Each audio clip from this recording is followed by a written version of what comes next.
Hey guys, it's Jess. I am here getting my treatments here with my IVs. There we go. I feel well enough to make a video today for you guys, so that's super exciting. It is still a humbling experience, and I thank you guys for your grace. I know it's hard as a woman to look in the camera and see my face partially paralyzed, and thank you guys for listening. Today I wanted to talk about the difference between parsimony and pragmatism, which is a question I get all of the time. A lot of people confuse the difference between them and they struggle.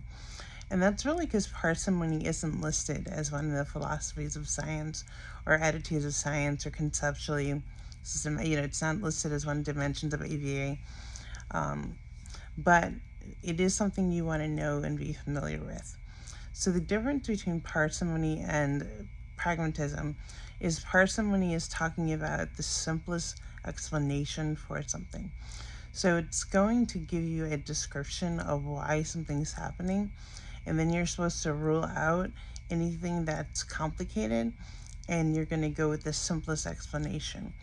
And so it's going to be similar. It's going to seem almost like a hypothetical construct because it's not going to give you an exact reason that there's something happening. So you're going to find, like in questions and scenarios, you're going to find that there's going to be two people that are suggesting why something's happening, and the suggestion is so it's going to be parsimonious. So it's one of those types of questions where you really have to ask yourself, what is the author trying to point out and how are they actually pointing it out? So for example, parsimony is going to be someone's holding their mouth and you can assume they have a toothache, or someone has like holding their stomach and you can assume they have cramps, right? So it's going to be something where you're pointing out an explanation for something. Now, pragmatism is a little bit different. Pragmatism is going to be the easiest way to intervene. Now, that's very, very important because as interventionists, oftentimes we have a really complicated behavior plans that people can't follow. And so what we want to do is we want to simplify the interventions. The way parents can follow them, therapists can follow them, and everyone's on the same page. So that's what pragmatism is. So when you see an example of something being pragmatic, you're going to see that someone is intervening in the easiest way possible.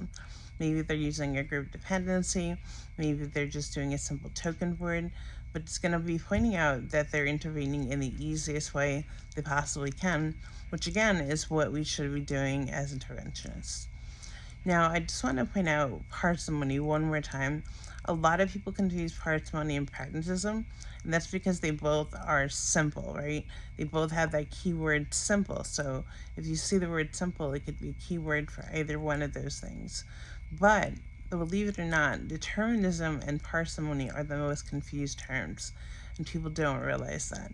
Because determinism gives you a reason something's going to happen, and parsimony gives you an explanation as to why something's going to happen. So if it's telling you outright why something happened, like in my deep dive course, I have some question that says this person doesn't eat Chinese food because they got food poisoning. That's determinism because it's telling you why it happened. If it's parsimony, it's going to be an explanation as to what's going on. Parsimony, the number one thing you could think of is when you hear footsteps, think horse, not zebra. That's the common saying for parsimony. So I do hope this video was helpful. I hope you're able to understand me. I'm doing the best I can for you guys. I love you guys. I want you guys to pass your exam. I want you to be successful. And this is a challenging time in my life, but I'm here to support you. And I really hope that you guys are doing really well. I see every day people putting comments that they're passing their exam in their YouTube channel, and nothing makes me happier. So I'll see you guys next time I feel up to making a video, and have a great day.